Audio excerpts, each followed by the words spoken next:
Patrick Moradi's back in studio. Welcome back, sir. Hey, what's going on, Brandon? Thanks for man. having me, man. Just navigating this whole Chinese coronavirus. The thing's got so many names. I COVID-19. know, right? What do you want to call it, right? Before we get into all that, I was that first listing you had. You know, the best thing about that is you got no employees. Yeah, that's right. That car wash is tempting, man. Yeah. Is it when it collects coins and Coins. quarters? You got card readers on some of the machines now too, and Man, yeah, it's just a couple hours a week. That may be the way to go with all this COVID stuff. Yeah, people still washing their cars. You got to keep it clean down here in Florida, especially with all the pollen and everything else. Love bug season. Love bug season, yeah, no that's doubt. funny. I've learned a lot about the financials on car washes from the the owner. It's about the love bugs, the pollen when it's really dry out for a while, like it was. And they'll get pollen's spikes all over it. They'll get spikes in their revenue. Oh, Yeah, that's that's right. interesting. Yeah. That's very interesting. So, Patrick, why don't you give us a little background again, and explain again to our listeners and viewers of our TV show version of the Consumer Quarterback Show. What is a PEO? Yeah. No, I appreciate that. So, the Axis Group, we're an MGA, so a managing general agency for PEOs. So we represent over 100 PEOs across the country. There's just over 1,000 now to date. But to answer your direct question, what is a PEO? It's an acronym that stands for Professional Employer Organization. And that's really not descriptive enough to the relationship that takes place. I tend to gravitate towards co-employer or employee leasing, but co-employer I think really better defines the relationship. So the PEO becomes known as the administrative employer, and then you as the business owner, you're known as the worksite employer. So from a responsibility standpoint, hiring, firing, training, recruiting, developing, scheduling, all those day-to-day things that you do as a business owner, you still continue to handle and manage. Right. It's the back office administrative burdens that the PEO is going to relieve you of.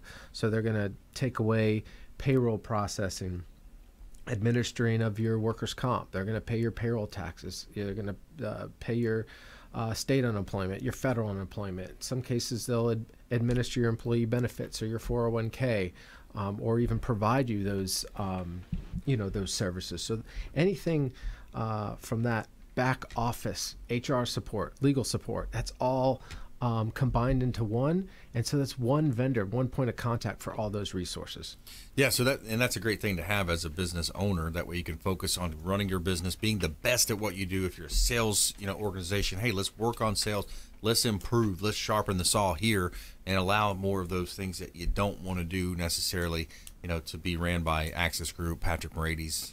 Exactly. I mean, you and I both know hundreds of business owners, and no one goes into business thinking about those things. It isn't until it becomes an issue or a part of the business, or that you have to think about it, or unfortunately isn't until something happens, like a work comp claim or a potential HR issue where you may not be in compliance, that all of a sudden it puts the magnifying glass on that particular issue and puts a spotlight on it. And then if you don't have the support, now what? You're calling friends that maybe own a business to get their perspective, and this way you've got you got that bat phone, man, that red phone. There you go. You got that direct line. I like that. Right to the PEO to speak to a professional to help navigate you through those challenging waters. Yeah, and especially now with COVID-19. I mean, two-part question: how have you seen that kind of playing out? How have you seen PEOs support their clients in that situation? And then also, from the COVID-19 perspective, some people are talking about potential lawsuits with that on-site employer. Hey, I got COVID-19 at work. I got work comp. How can I file? Yeah. So there's a lot of things going on with that question. So with COVID-19, when the pandemic first kind of rolled out, it was really an opportunity for the PEO industry to shine. An objection we often hear is, there's an admin fee associated with the service. So obviously there's a service fee you pay for the resources, the compliance, the technology, the support, the expertise. And that's always been an objection, that it is on the high side if you look at it on a per employee basis. But during the pandemic, PEOs really showcased their value because the amount of information that they were able to put out and provide business owners with respect to the appropriate, posters and stuff that you have to put up, how to file for PPP, or how to file for PPP, how to deal with employees that were dealing with, do I even want to come back to work? I'm furloughed, but I'm making more by being laid off. Right.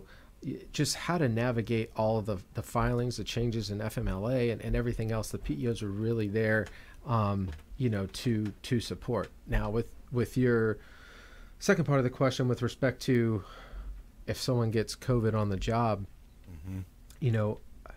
unfortunately, case law usually sets the precedent for future action, and it, until we get a better understanding on how certain judges are going to rule on this particular issue, we won't know what precedent is going to be set, because how do you prove that you got it at work and not church and not point. and not somewhere else? So it something's obviously going to happen where there's going to be a precedent set within each particular state, whether it's work comp related or GL related with your general liability.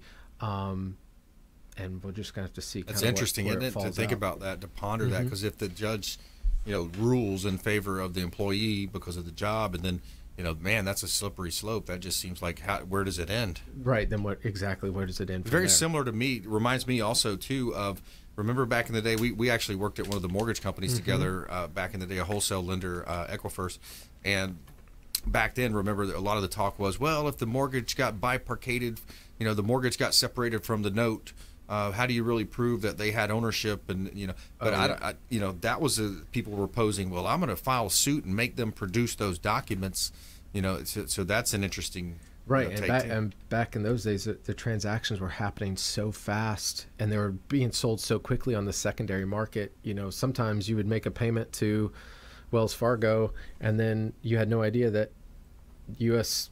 Bank, had already bought your loan, and you made a payment to the wrong person. You're getting dinged with a late payment, and so all sorts of things. So it's definitely a very interesting time that we're in, that I think we're all learning from, and we're just gonna have to see where it plays out. I mean, I was seeing that Australia is shutting back down.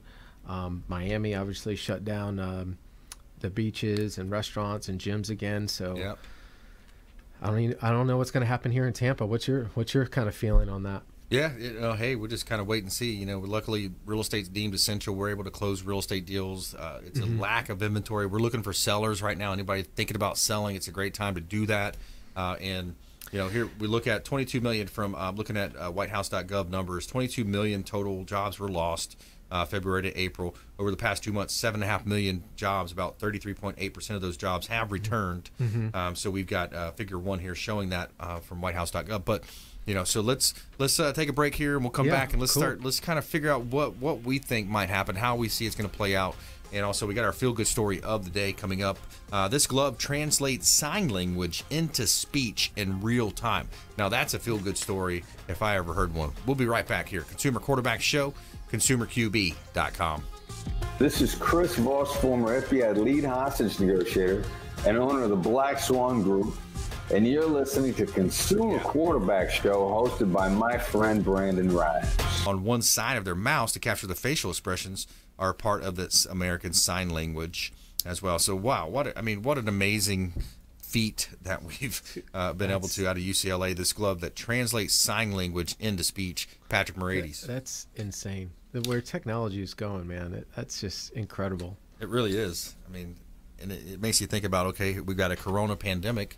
What's next? How can we fight this pandemic? What's next? What's on the horizon?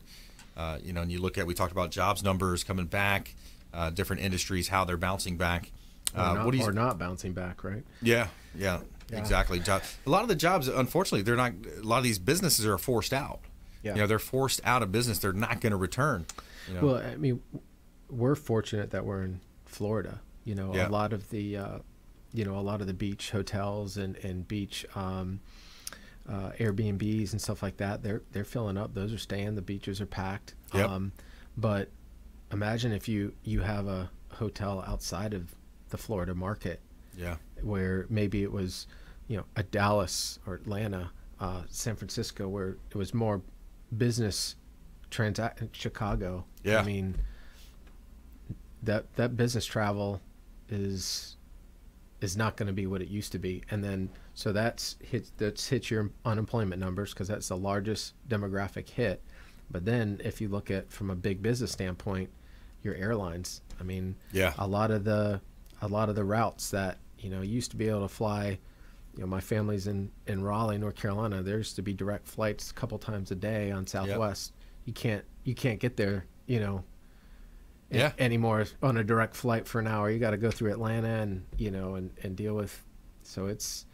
And the airline industry had extremely thin margins anyways. People don't realize, they thought there was all this fluff margin profit built in. It was very extreme thin margins on those flights. Yeah.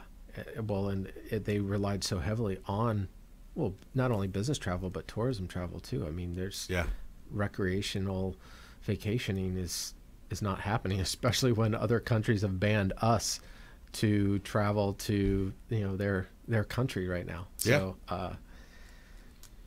it's interesting. I don't know.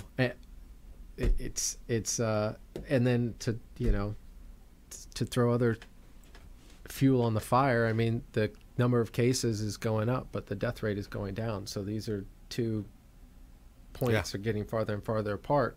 Because there's more testing, I think, too.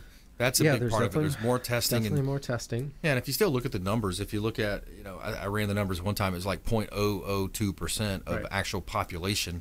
You know, if you divided the population by the number of cases, it's a super low number. Right. So I feel like it was an overreach by the government. And, you know, of course, once you get on the health scare, now you're scaring people and the fear comes in. And, you know, I think it was, again, almost like a play for billionaires to come in and scoop up a bunch of assets. There's going to be a lot of REOs coming out from the commercial side, real estate owned foreclosures. Oh, I can only imagine what we're going to see on the commercial side, because all these businesses that, you know, I know several that filed bankruptcy, and, you know, so those, look at Armature Works, they're about ready to finish their big commercial office park. You know, is there a need for that anymore now that we've been forced to figure out how to work remote? And how to work from home?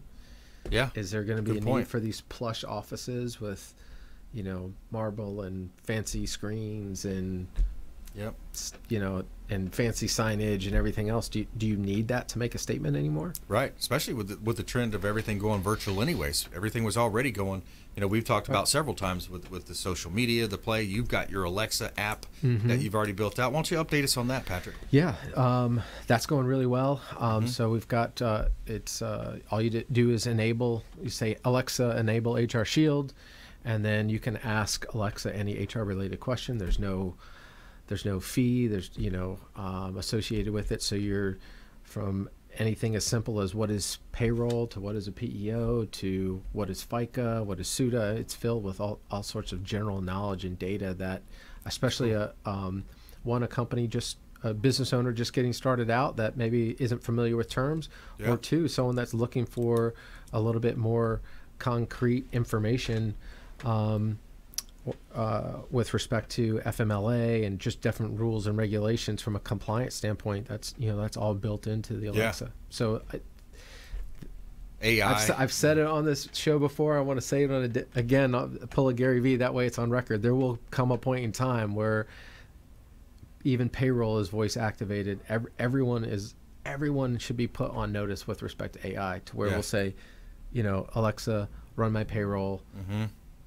You know, it'll respond. Any changes to cycle, no, or yes, add a bonus for Brandon at X amount of dollars. I like Boom, that one. done. Yeah, you like that bonus, right? But it really is getting that simple, isn't it? I mean, it is. You can voice command, especially if your payroll stays pretty much the same, 40 hours, 42 hours, however many hours they ran, okay, a little bit of overtime. You can plug it in and have it running that way, and then just it'll have you obviously approve it before it goes to print. Right, before it goes out. But now you're, talk about eliminating more jobs and everything else. Yeah, so HR. It's It's happening. Yeah. It's happening in a major way. It definitely is. Yeah. All right, Patrick Moradi's here on the Consumer Quarterback Show, AxisGroupLLC.com, AxisGroupLLC.com. We're going to hit our lightning round here. We're going to do our top tips, parting words of wisdom here on the Consumer Quarterback Show. The lightning round! I am so good at lightning rounds! I majored in lightning rounds. All right, give us some parting words of wisdom here, Patrick. So, parting words of wisdom. We've got some PEOs have rolled out some new cost-saving programs, some additional benefits to employees. There's a new limited wellness benefit out there that provides every employee, their spouse, and any children with free teledoc services. Okay, so $0 copay. If that individual needs to see a physician, they can see a physician face-to-face up to 3 times a year at a $20 copay. So again, we're talking about AI and virtual. So this is not a major medical plan. It's an ancillary, benefit. So those employers that can't afford, major medical, this is a program that provides that to the employees for free, and then ends up giving the employer a tax savings on their FICA up to $540 per participating employee. So that's a pretty unique thing that we're seeing that has really taken off given the downturn and the pandemic and everything else that is caught on like fire. Right on. Yeah. Telemedicine, that's a whole nother emerging market. Whole nother emerging market. Yeah. Big time. Absolutely. Big time. So that's excellent. Good stuff. For my lightning round tip, I would think about, companies working together, collaborative economy. Now is the time for us to pool resources, figure out ways that we can coordinate and work with others. In the past, sometimes we look at competitors as, hey, I can't share information. You're going to look at right now with so many things happening, so many things changing. I think it's a collaborative approach, especially companies right here in Tampa Bay supporting the local economy is what we talk a lot about here. On the Consumer Quarterback Show, supporting the local economy, our local area expert contributors, folks that come into the show and spend time about, educating us, educating the listeners about, these different areas of business and finance. So we really want to, kind of beat that drum of working together, collaborating, and being that consumer advocate. So, Patrick, thanks so much for coming in. Hey, thanks for having me. Always a pleasure to be here, my friend. Yeah, man. Good stuff. And we want you to please go out there and consider committing a random act of kindness. Pack up some food and clothing, hand it to that person that you see in need. Be a force for good in the community. Donate some time, donate some blood. And we'll see you next time right here on the Consumer Quarterback Show. Check out ConsumerQB.com.